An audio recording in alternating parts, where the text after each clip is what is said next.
Hello friends, I am Aprati. Welcome back to our channel plants space. Gardening का systematic way आपने देखा ही, लेकिन आज हम आपको दूसरा तरीका दिखाएंगे जो कि नॉर्मल गार्डनिंग से बिल्कुल हटके होगा। उसके लिए आज हम अपने कॉस्मोस प्लांट्स लेंगे।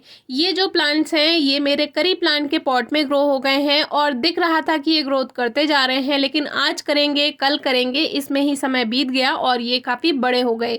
तो अब इसको निकालना है। इस मिट्टी से बाहर निकालने में काफ़ी व्यूअर्स परेशान हो जाते हैं, लेकिन आपको बताया हुआ है जैसे हम केक का पीस कट करते हैं बिल्कुल वैसे ही साइड से रूट बॉल से थोड़ा थोड़ा दूरी पर एक केक के पीस के जैसा हमें ये कट कर लेना है और मेन रूट बॉल के साथ आपका प्लांट एज इट इज़ बाहर आ जाएगा। कोई परेशानी नहीं होगी, प्लांट स्ट्रेस में भी नहीं जाएगा। बाकी कुछ और प्लांट्स भी हैं जो कि बहुत आसानी से बाहर आ गए, लेकिन थोड़ी सी रूट्स उनकी टूट गई, लेकिन कोई बात नहीं, ये मेन रूट बॉल के पास थे करी प्लांट के, इसलिए ऐसा हुआ। लेकिन जो बाकी के 2-3 हेल्दी प्लांट्स हैं उसको हमने बिल्कुल ऐसे ही जैसे केक का पीस कट करते हैं ऐसे बाहर निकाल लिया। तो ये तो तरीका हमने आपको हर बार बताया है। इस तरह से जब आप प्लांट्स बाहर निकालते हैं, उनको शिफ्ट करते हैं, तो ट्रांसप्लांटेशन में भी जब आप सीड्स ग्रो करते हैं तो उसमें भी छोटे छोटे प्लांट्स को ऐसे ही ट्रांसप्लांट कीजिए। इसमें एक क्यूकामेलन का छोटा सा फ्रूट रह गया था, इसमें पहले बेल फैली हुई थी, हमने आपको दिखाया था। तो अभी वापस से करी प्लांट का जो पॉट है उसकी मिट्टी को गुड़ाई करके उसमें थोड़ा सा खाद और थोड़ी सी मिट्टी और बढ़ा देते हैं और मिक्स करके इसको अलग रख देंगे, जिससे सारा फोकस हमारे प्लांट की ग्रोथ का एक ही प्लांट पर रहेगा, सारा न्यूट्रिएंट्स उसे ही मिलेगा। तो अब करी पत्ता अच्छे से ग्रोथ कर पाएगा। अब हमारे ये जो प्लांट्स हैं इसके लिए हमने अपने कुछ पुराने पॉट्स लिए हैं जिसमें कॉस्मोस के पौधे अपने आप ग्रो हो रखे हैं। तो इसमें थोड़ी सी जगह थी तो हमने सोचा इसमें शेयरिंग कर देते हैं। वैसे भी शेयरिंग एक अच्छी आदत है, तो हमने सोचा इसी में इसको शिफ्ट कर देते हैं। काफ़ी व्यूअर सोचेंगे कि एक पॉट में एक ही प्लांट रहे कॉस्मोस का तो ज़्यादा अच्छा है, लेकिन ऐसा नहीं है। ये हमारा बहुत साल का एक्सपीरियंस है। कॉस्मोस ऐसे ही अपने आप ग्रो होते रहते हैं, बिना किसी खाद बिना किसी देखभाल के चलते रहते हैं। टाइम से पानी मिल जाता है, धूप मिलती ही रहती है, तो ये चलते चले जाते हैं।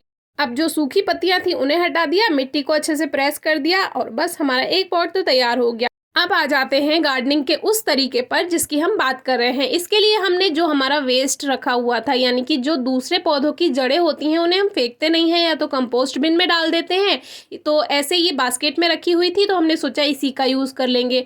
नीचे हमने रूट्स भर दी, ऊपर से थोड़ी मिट्टी भर दी, क्योंकि मिट्टी भरना इसलिए ज़रूरी है, रूट्स को फैलाने के लिए थोड़ी सी मिट्टी का तो उसका सरफेस होना ही चाहिए।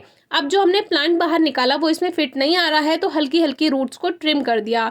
अब फिर से हमने दोबारा से इसको थोड़ा खाली किया क्योंकि जगह ज़्यादा नहीं हो रही थी। अब इसको जितना भी कबाड़ है, जितना भी वेस्ट है, सूखी पत्तियां आपके गार्डन में हैं उनको भर दीजिए, वेस्ट मिट्टी है उसको भर दीजिए, क्योंकि अच्छी मिट्टी हम इनके लिए ख़राब नहीं करना चाहते थे। ये हमारे एक्स्ट्रा प्लांट्स हैं, तो हमने सोचा इसके लिए जितना भी वेस्ट है उसका यूज़ कर लेते हैं, रीयूज़ कर लेते हैं। तो उस सभी को, जितनी सूखी पत्तियाँ, सूखी टहनियाँ, जो बेकार मिट्टी थी, वो सभी मिक्स करके हमने ये अपना सेकंड प्लांट भी लगा दिया। अब इसमें ये छोटा सा प्लांट बार बार डिस्टर्ब कर रहा था तो इसको बाहर निकाल लिया और उसको एक ही पौधा रहने दिया। अब आ जाते हैं तीसरे प्लांट पर। तो इसके लिए एक सूखा हुआ गेंदे का पौधा था जो कि सूख चुका था फूल देने के बाद, और इसी की मिट्टी हम रीयूज़ करने वाले हैं, तो उसको थोड़ा सा हमने बेस में रख दिया। और बाकी ये जो सारे पौधे जो बचे हुए थे, जो छोटे मोटे पौधे थे, उन सभी को एक साथ हमने एक पॉट में भर दिया। कॉस्मोस एक ईजी टू ग्रो प्लांट है, तो जितने बचे पौधे थे वो सब लगाने के बाद ये सूखी पत्तियां कुछ थी ये भी भर दी, ऊपर से थोड़ी सी मिट्टी भर दी, और जितना भी वेस्ट है सारा यहाँ पर यूज़ हो गया। तो इस तरह से आप ये दूसरे तरीके से गार्डनिंग ट्राई कर सकते हैं। कोई एक्स्ट्रा प्लांट्स आपके हैं तो उसके लिए अच्छी मिट्टी, अच्छा खाद वेस्ट करने की ज़रूरत नहीं है, उसको आप अच्छे प्लांट्स के लिए रखिए, और जो एक्स्ट्रा प्लांट्स हैं उनको इस तरह के वेस्ट में आप ग्रो कर सकते हैं।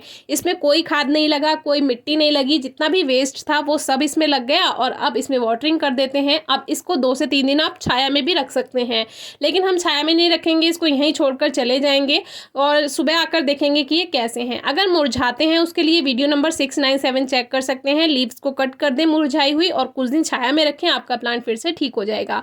अब आ गए हैं हम नेक्स्ट डे और आप देख सकते हैं कि प्लांट्स में कोई भी इफेक्ट नहीं हुआ है, कोई मुरझाया नहीं है, कुछ नहीं हुआ है, बल्कि जो कलियां थी कल वो आज फूल खिल चुके हैं।